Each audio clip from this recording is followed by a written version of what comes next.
So here's the thing. Prince Harry has quietly told a close friend a shocking truth. Meghan Markle never carried their children, Archie and Lilibet.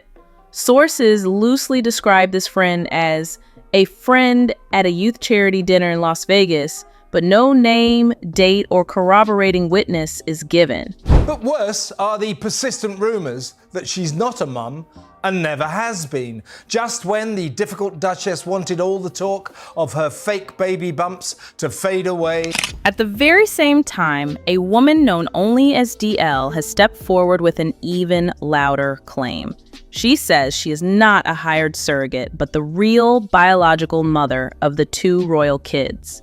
According to DL, the babies came from her own body. She says she holds names, signed NDAs, hospital records from Colorado, and money transfers that back her story. Royal rules state that to stay in the line of succession, a child must be born from Meghan herself and must share Prince Harry's blood.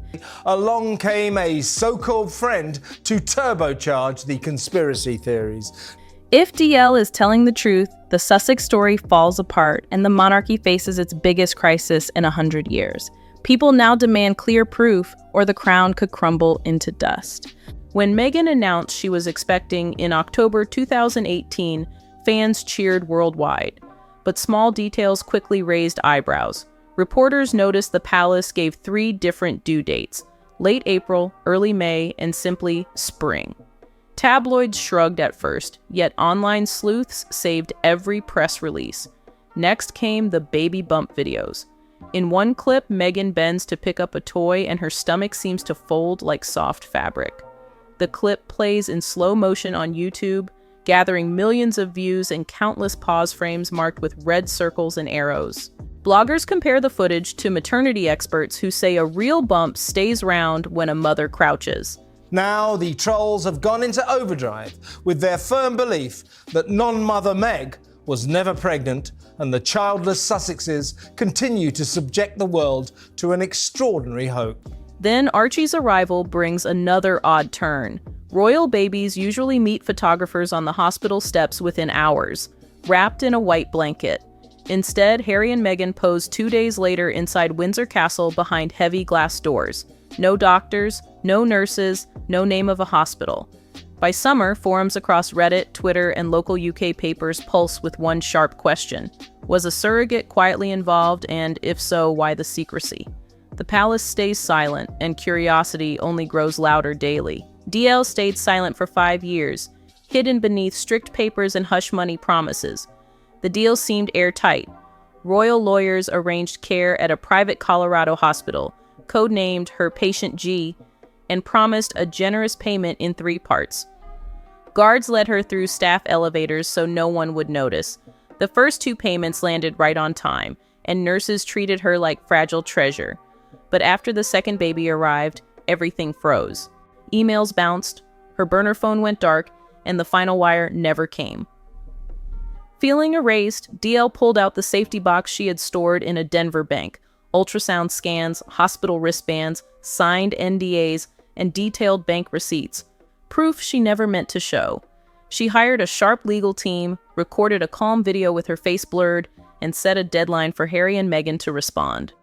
Silence everybody and just produce a DNA sample or proof of delivery. If you had those things, it would be very easy just to put them out there and say, this is what happened. Within a single day, her clipped voice hit TikTok and late-night news banners. Reporters scrambled for interviews, Twitter hashtags exploded, and what had once been an online theory became a breaking headline. DL's files promised answers, and the world leaned in, waiting for her next move. Across the Atlantic, Prince Harry began to crack under the new pressure.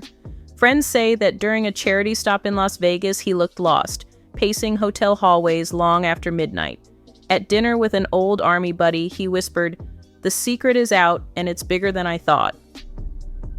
The buddy later told reporters Harry seemed scared, not angry, like someone who realized every escape door was locked.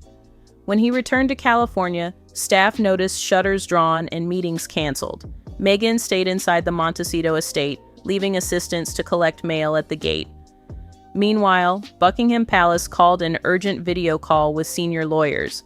3 draft statements were written that night: deny everything, admit medical surrogacy for health reasons, or say nothing at all. Couriers delivered sealed envelopes to top ministers in London before sunrise. By morning, Parliament gossip pages buzzed about an unnamed royal emergency. Harry switched his phone to airplane mode, yet paparazzi lenses still caught him staring out a balcony window, clutching a worn photograph of his mother. British law on royal births is strict and old, carved into dusty scrolls at the Palace of Westminster. It states that any future monarch must be born of the body of the married royal mother, with no secret steps in between. If that rule is broken, Parliament itself may need to step in. I'm going to leave it all up to you to decide what is what. Have we found the real father of Lily and Archie, or the real mother? What is going on? Because the documentation and the laws that I'm going to show you pertaining those 2 children. Constitutional lawyer Ellis Grant told the BBC, a hidden surrogate would be the legal problem of the century. Without clear papers filed before birth, Archie and Lilibet's spots in the line could vanish overnight. Their royal titles, his and her royal highness, could be lifted by a single vote. Even citizenship rules get tangled, because British nationality can depend on the mother's status at birth. Genealogists at St. James's Palace have started tracing the entire Windsor bloodline again, checking records back to Queen Victoria, hoping to calm growing fears. Meanwhile, 2 backbench members of Parliament have drafted questions for the Prime Minister, asking if the Crown Estate could face funding cuts during any succession uncertainty. Behind thick oak doors, officials whisper one blunt truth: a monarchy survives on clear lines and public trust, and both may now hang by a thread. Hollywood and the press moved fast once DL's claims hit the air. Netflix executives paused talks about a new documentary about the Sussexes, calling emergency meetings to review brand risk. It raises even more questions than provide answers. And on top of that, it seems that the surrogate for Lily has been located in Colorado. Spotify wiped Meghan's podcast trailer from its front page within hours. A top talent agency quietly removed both their photos from its client board, while ad firms sent polite emails saying partnerships were on hold. TikTok creators break down every past interview, adding bold captions like, "Was this all an act?" Late night hosts, once friendly, now open with sharp jokes about disappearing baby bumps and canceled deals. Even longtime supporters in California's charity circle feel uneasy. One children's hospital postponed a planned gala with Meghan as guest speaker, citing schedule changes. At big studios in Los Angeles, legal teams scan contracts for exit clauses linked to reputational damage. Publicists tell rising stars to keep a careful distance until facts are clear. In short, the once glowing media spotlight has turned cold, and the Sussex brand now feels more risky than royal. Lawyers on both sides have now turned the rumor war into a paper war. Barristers for Buckingham Palace filed private letters to the Home Office asking if sealed birth records can be rechecked under national interest. At the same time, DL's legal team in Colorado petitioned a U.S. court for permission to share their files with British investigators. This is what it is. And so, if they don't like it, why don't they just satisfy the curiosity and the controversy? I mean, let's be clear about the fact you're dealing with 2 people who are very disturbed. They cite a treaty on cross-border evidence, hoping to speed things up. Tech experts hired by a London newspaper also joined in. They scanned the public copy of Archie's birth certificate and found the digital file was edited 3 times in one day, 2 hours apart, by an unknown palace clerk. One edit quietly removed Meghan's full legal name and left only her royal title. Reporters sent Freedom of Information requests for the changelog, but the registrar's office refused, calling it sensitive. Parliament's Culture Committee is now gathering these gaps, planning a hearing on transparency in royal documentation. Meanwhile, a private lab in Switzerland has offered free DNA testing if the family agrees. No one has answered. Each new letter, scan, or refusal tightens the legal knot around the truth. Inside Montecito's quiet lanes, everyday life has changed for everyone linked to the Sussex household. Archie and Lilibet's preschool has hired extra guards after strangers began parking near the gate, snapping photos and shouting questions. Teachers walk the children to class by a side door, while parents whisper worries at pickup time. Staff who once enjoyed easy chats over coffee now sign stricter confidentiality forms and place their phones in locked pouches before entering the property. One longtime nanny quietly resigned, telling friends the tension felt too heavy for small kids. Neighbors, once thrilled to boast about royal zip codes, have started a petition asking paparazzi to stay off private roads. The local bookshop removed Meghan's children's story from its window display, fearing protests. Both of whose mothers had issues that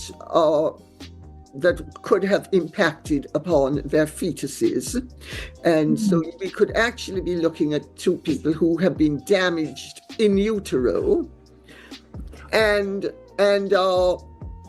which would mean that At the nearby animal shelter, where she often volunteered, donation bins now sit half empty. Visitors say the scandal makes sponsors cautious. Meanwhile, DL's own life has flipped upside down. Reporters camp outside her modest condo, and grocery trips require disguises. She worries most about her own children facing questions at school. Both families, oceans apart, find themselves trapped by cameras, rumors, and a mystery that refuses to sleep. 10 days from now, a date circles every newsroom calendar in red. DL's lawyers have booked a federal court slot where they plan to submit a sealed packet called Project Truth. Insiders claim the file holds time-stamped photos, clinic bills, and a notarized diary tracking each kick and contraction. Once the clerk stamps it, reporters can ask the judge to unseal parts under public interest laws. Across the sea, the Cabinet Office has penciled the same day for an emergency briefing on royal succession. Civil servants are drafting two possible speeches, one welcoming transparency, the other announcing an independent inquiry chaired by a retired Supreme Court justice. Insurance advisors warn that palace estates could face multi-million-pound claims if titles are revoked, so assessors are already valuing art and jewels for potential collateral.